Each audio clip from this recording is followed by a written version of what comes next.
The exciting entry of Kamala Harris into the presidential campaign has done more than just re-energize a campaign. She has brought hope and joy and humanity back center stage and reminded us that politics should be about our best selves, that our strength is in our ability to love and form deep bonds. For too long, corporate media has been overly fascinated with how Trump appeals to the lizard portion of our brains, which, given his advisors, is not particularly surprising. But it is dehumanizing, to say the least. And look, you would think it would be too easy to just say to people, can't you see what's going on here? The 1% is turning us against each other so that we don't make them pay their fair share. There's plenty to go around, but not when they hoard it. But nope, too many people are under the spell of the orange cult for logic and for reason to work.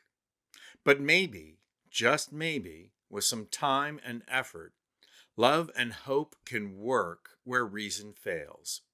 And who better to talk about the politics of hope than Barack Hussein Obama and his wife Michelle? So it was really an incredible moment when the Obamas endorsed Kamala Harris. And typical of their politics, they didn't get up at a podium in front of a phalanx of cameras and make an announcement.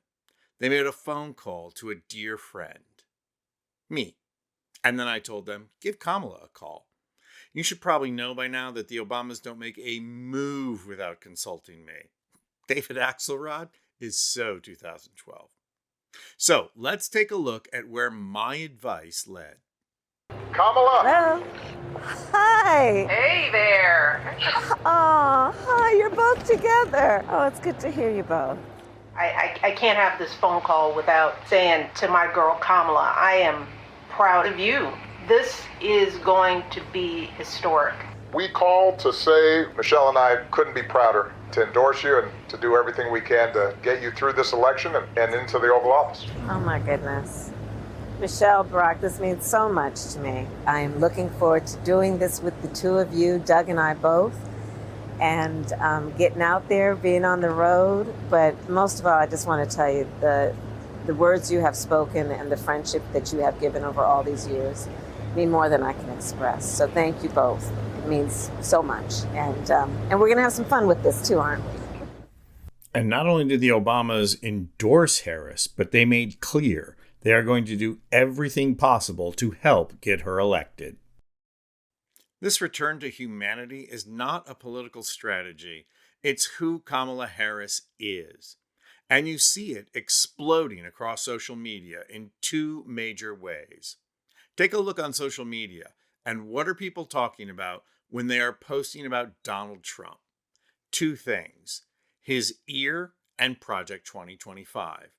One is just another in a long line of lies. The other is the dark blueprint for autocracy, for a mean-spirited wannabe dictator. Now look at what people are posting about Kamala Harris.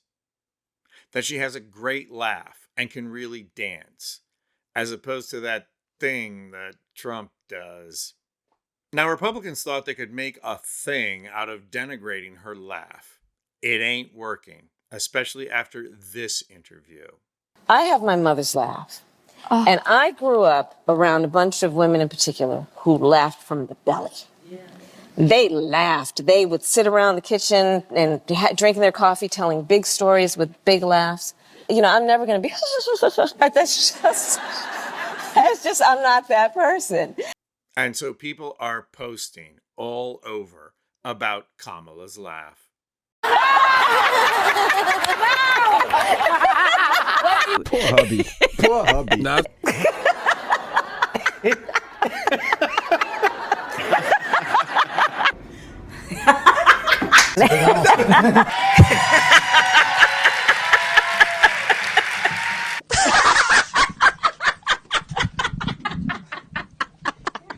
And of course, people are posting about her dancing too.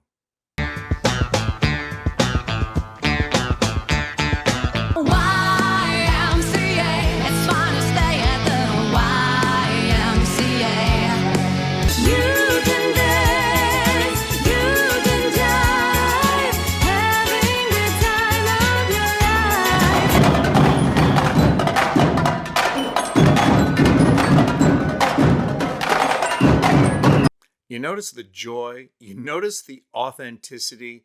This is a real person behind the candidate, as opposed to the smoke and mirrors of the con man from Queens. Kamala Harris is igniting the electorate because she's smart, she's decent, she's young, and she's human. She also broke the internet. First with Black women for Kamala, then breaking Zoom again with white women for Kamala. And this Monday, it's white dudes for Kamala, and they ain't playing. Look at this merch. Sadly, they did not trademark the design, so I kind of took it out from under them so I could make me some coin. Tom Haverford is so proud of me. And he's real, just like Hannibal Lecter. The tide is rising for Kamala Harris, folks, and that ain't coconuts. Everything is in context. My mother she would give us a hard time sometimes, and she would say to us, I don't know what's wrong with you young people. You think you just fell out of a coconut tree? You exist in the context of all in which you live and what came before you. I'm Anthony Vincent Gallo for Occupy Democrats.